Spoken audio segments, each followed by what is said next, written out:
이 법원 심리에서 정유라 씨는 불구속을 조건부로 귀국해서 특검의 조사에 응할 의사가 있음을 밝혔는데 이 또 각종 의혹에 대해서도 입을 열었습니다.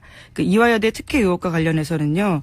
2016년에도 학교에 안 나가고 애만 키워서 아웃될 거라고 생각했는데 학점이 나왔다 이렇게 밝혔고요. 또 평소 박 대통령을 이모로 불렀는지에 대해서는 박 대통령을 만난 것은 초등학교 때 일이다 이렇게 밝혔습니다. 초등학교 때 일이요? 네.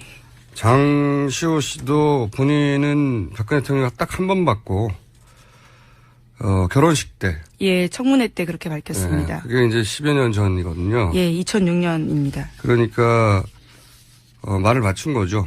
네, 정유라 씨도 초등학교 때면 10여 년 전이거든요. 예, 그렇죠. 21살이니까. 두 사람 다 10년 이상 못 봤다 이런, 그리고 한 번 봤다. 예. 오래전 일이다. 거짓말이 밝혀질 거라고 봐요. 특검을 통해서. 제가 알기로는 전혀 아닙니다.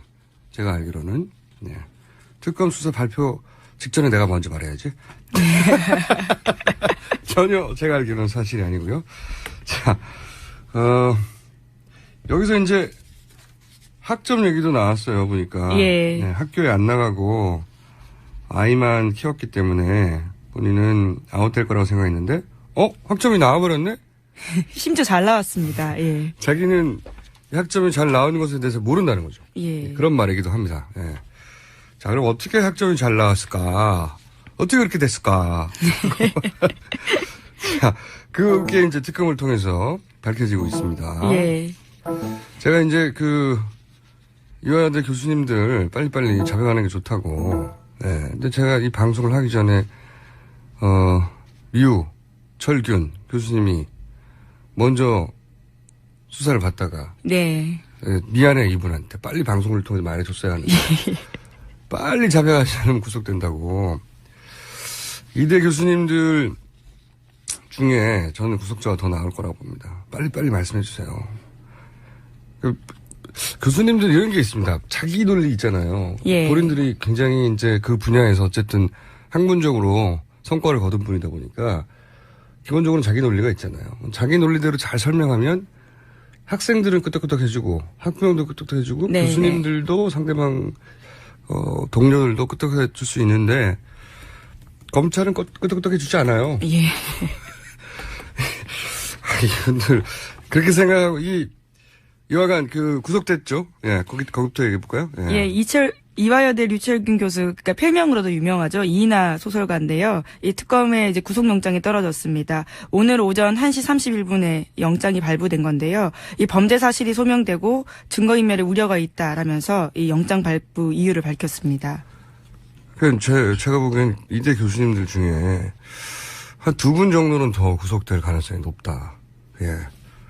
저는 그렇게 생각이 드는 것이 이분 말고 이제 중요한 연결고리라고 의혹을 받고 있는 김경수 교수. 예. 네. 본인은 관련 의혹을 청문회에서는 전면 부인했죠. 예, 네. 그렇습니다. 전면 부인한 것이 이분한테는 더욱 큰 뭐랄까요? 위증 혐의가 될 수도 있고요. 그렇죠. 부담. 예. 부담이 되고 있어요. 그거를 다시 뒤집으면 제가 경감됩니다. 내가 위증했다고. 그게 아니라 본인이 위증하지 않았다고 계속 주장하면, 네. 이분처럼 구속되기 딱 십상인 상황에 있다는 거. 아까 제가 교수님들은 자기 논리를 내세우면 될 거라고 이렇게 착각하는 경향이 있다고. 그런 세계에 살고 계셨었거든요. 네네. 그래서 이제, 본인이 자신을 변호하는 논리도 참 재밌어요. 류철균 교수, 예. 예, 이 원래 영장 실질 같은 경우에는 영장이 발부되기 전에 자신의 어떤 소명을 들어보는 절차를 거치거든요. 그게 영장 실질 심사인데요. 거기서 이제 유 교수가 자기의 입장을 좀 밝혔는데 이 정유라 씨의 성적을 입력한 것은 조교들이다 이렇게 말을 하면서 억울함을 호소하기도 했고요. 또 이 학생에 대한 채점은 교수 본인의 업무이기 때문에 이 죄가 되지 않는다 이런 주장도 했습니다. 그리고 또 강의가 2,700명이나 들었는데 그중에 학점 요청은 270여 명이 왔고 또 그중에 100 몇십 명이 점수가 안 된다고 다 올렸기 때문에 그중에 100명이 넘는 사람 중에 한 명이 정유라 씨다. 이렇게 자기의 입장을 밝히면서 억울함을 호소한 거죠. 변명이 재밌어요. 이게 국내에 없는데 답안지가 있단 말이죠. 예, 그렇죠. 네. 그러니까 성적을 올려줬다고, 그러니까 이런 얘기 변명이거든요. 자기가 이제 굉장히 많은 수강생이 있고, 학생들 중에는 이제 학점이 부당하다고, 교수님 이거 좀 올려주세요. 항의하고, 그중에 다시 검토해봤더니 그런 요인이 있어서 100명 정도 올려준 적도 있고, 네, 그중에 한 명일 뿐이다. 이런 거잖아요. 성적을 올려준 게 아니고 만들어준 겁니다. 네. 시험을 쳐야 성적이 있는 거죠. 예, 대리답안지였죠. 예. 네, 100명은 시험을 쳤는데 점수가 낮아서 올려준 케이스겠죠. 근데 정렬한 수강도 하지 않고 시험도 안 쳤으니까 올려준 게 아니고 없던 점수를 만들어준 거죠. 예, 그렇습니다. 답안지 보면 실제로 아예 이제 다 마케트를 만들지도 않고요. 몇 개를 일부러 틀리게 만들어서 마치 실제로 본인이 쓴 것 마냥 보이게 하는 이 좀 기술도 들어가 있더라고요. 그 성적을 입력한 것은 조교들이다. 맞죠. 다만 여기서 내가 시켜서가 빠졌던 거죠. 예. 그러니까 교수님들이 가지고 있는 자기 논리들이 있잖아요. 이렇게 해서 이렇게 한 것이다. 요 앞에 내가 시켜서가 빠졌잖아요.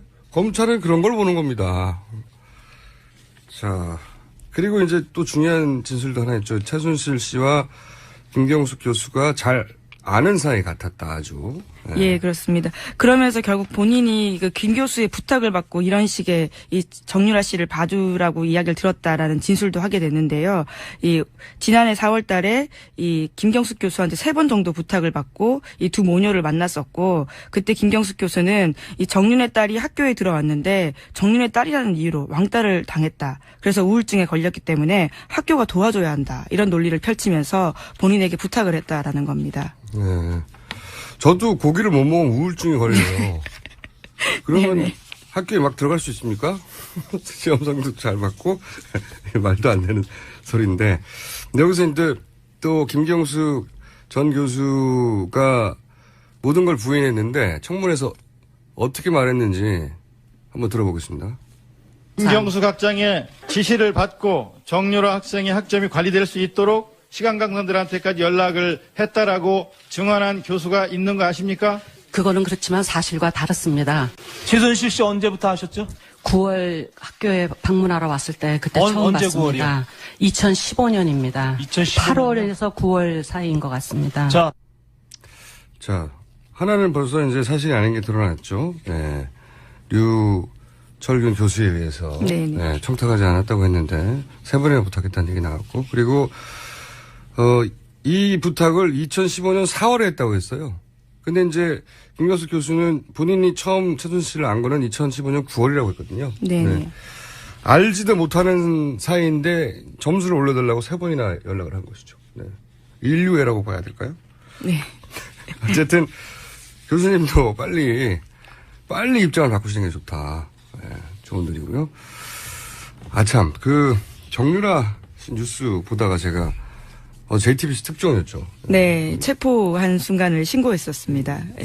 언론사가 아니라 탐정사무소 같아요, 여기는. 근데 제가 그거 보면서 재밌었던 거는 체포 과정이 드라마틱하다기보다는 한편으로 약간 희극적이에요.